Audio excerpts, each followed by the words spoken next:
Sadhgurunath Maharaj Ki Jai, and welcome to Jagadambe Reads the Holy Books of India, ShrimadBhagavatam111. As you may remember, in the middle of the battle, Vajra was giving a lecture to Indra about how nobody had any power.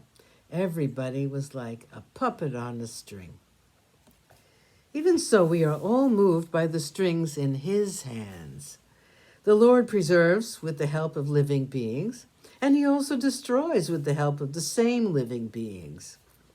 We are but instruments in his hands. Even a person without desires becomes different when victorious. That person begins to get attached to life, to glory, to fame, to wealth. That is the reason why the wise say that one should have equanimity when faced with victory and defeat, fame and infamy, death and life, pain and pleasure. When one is confronted with the opposites, one should neither be too depressed nor too elated. The three qualities, sattva, rajas, and tamas, are parts of nature, and they have nothing to do with the Atman. One who has realized the Atman, who has reached the Brahmi state, will never be affected by the opposites. Just look at me. My weapon is broken by you, and my arm has been cut by you.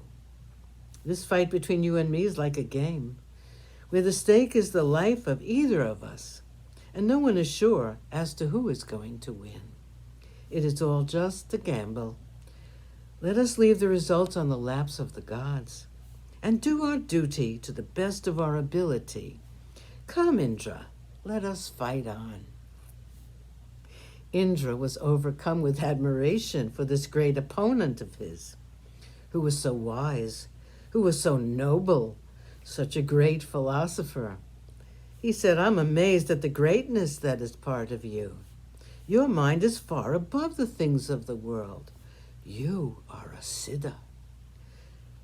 You have transcended Maya, which deludes all people. You have nothing of the asuric temperament in you.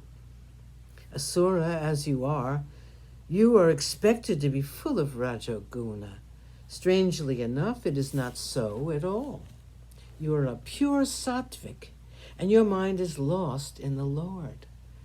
I salute your greatness. They began to fight according to the rules of Dharma. Vritra hurled a terrible pestle at Indra, which was broken into pieces by Indra's Vajra. The other arm of Vritra was also cut off by Indra. Vritra then opened his mouth wide. It stretched like a cavern between the earth and the sky. He swallowed Indra and his elephant too. There was horror in the Deva camp when this happened.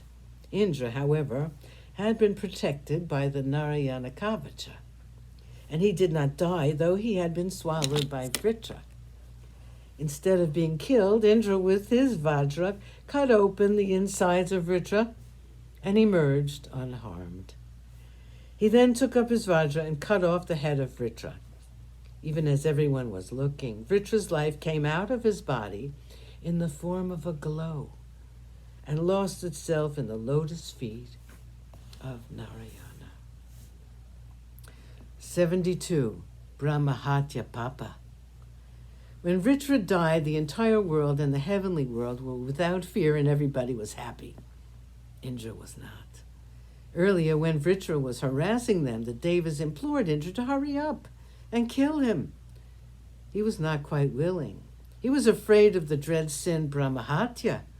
He said earlier, when I killed Vishvarupa, this sin clung to me for 1 year. Because of the kindness of earthly objects, I was able to be rid of it.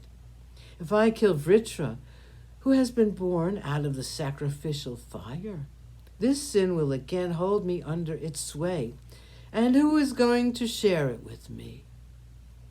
The Rishi said, do not fear. We will officiate at a yagna, the Ashvamedha, which should be performed by you. The yagna will cleanse you of your sin. Indra looked dubious. Sadhgurunath Maharaj Ki Jai, thank you for coming. I hope you come again.